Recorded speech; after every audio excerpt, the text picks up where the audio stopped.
தனுச ராசி நேயர்களுக்கு ஜூன் மாதம் 2025 எப்படி இருக்கும் பாருங்க.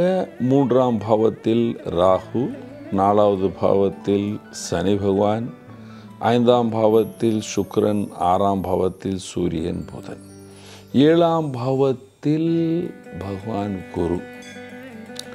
இந்த குரு 7ஆம் பாவத்தில் இருக்கும் பொழுது உங்களுடைய சகல பிரச்சனையை குறைப்பார்கள். ஆனால் 8ஆம் பாவத்தில் நீச்ச செவ்வாய் இருக்கு.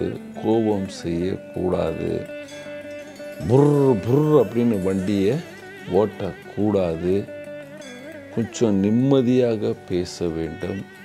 வாகனம் புர் புர் பர் பர் எது இருந்தாலும் ஸ்லோ ஸ்பீடில் போகணும். வண்டியில் உட்காரத்துக்கு முன்னே பகவானுடைய நாம ஜபம் செய்யணும். அதுக்கப்புறம் வண்டியை ஓட்டணும். வீட்டில் எல்லோருடன் சந்தோஷமாக பேச வேண்டும். நீ அப்படி செஞ்ச அந்த கதை இந்த கதையெல்லாம் பேசக்கூடாது. வியாபாரிகளுக்கு நல்ல காலம், லாபம் இருக்கும்.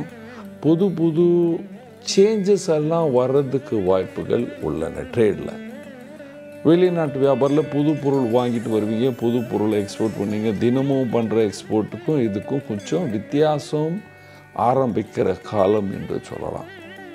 சேஞ்ச் இஸ் பிஸ்னஸ் லைன் அப்படின்னு சொல்லலாம்.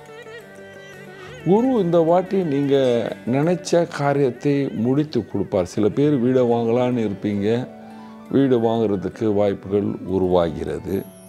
சில பேர் வியாபாரத்தில் மாற்றங்களை நினச்சிருப்பீங்க, அது நடக்கும் என்று சொல்லலாம். கலைஞர்களுக்கு இந்த காலம் நல்ல காலம், பெயர் புகழ், பண வசதி எல்லாம் இருக்குது என்று சொல்லலாம். அரசியல்வாதிகளுக்கு ப்ரமோஷன் இருக்குது. வீட்டில் இருக்கிற ஆண் பெண்களுக்கு சாதாரணமான நல்ல காலம் என்று சொல்லலாம். தன்னுடைய நாக்கை கண்ட்ரோலில் வைத்தால் குடும்பத்தில் நல்ல சந்தோஷம் இருக்குது. வயதானவர்களுக்கு சிறிய கால நோய் வர்றதுக்கு வாய்ப்புகள் உள்ள. படிக்கிற ஸ்டூடெண்ட் எல்லாமே நல்லா படிப்பீங்க, தைரியமாக இருப்பீர்கள், சந்தோஷம் இருக்கும். என்ன பரிகாரம் செய்யலாம்?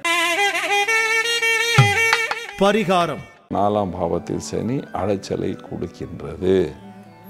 அதனால் நீங்கள் பகவான் சிவனுக்கு பாலில் கருப்பு எல்லை கலந்து அபிஷேகம் செய்து கொண்டு வர வேண்டும் தினமும். அதுக்கப்புறம் சனிக்கிழமை அரச மரத்துக்கு கீழே தீபம் ஏற்றி கொண்டு வந்தால் நீங்கள் தைரியமாக சந்தோஷமாக வாழ்வீர்கள். நன்றி, வணக்கம். இது போன்ற ஆன்மீக வீடியோக்களை தொடர்ந்து பார்க்க கடவுள் டிவி யூடியூப் சேனலை சப்ஸ்கிரைப் பண்ணுங்க.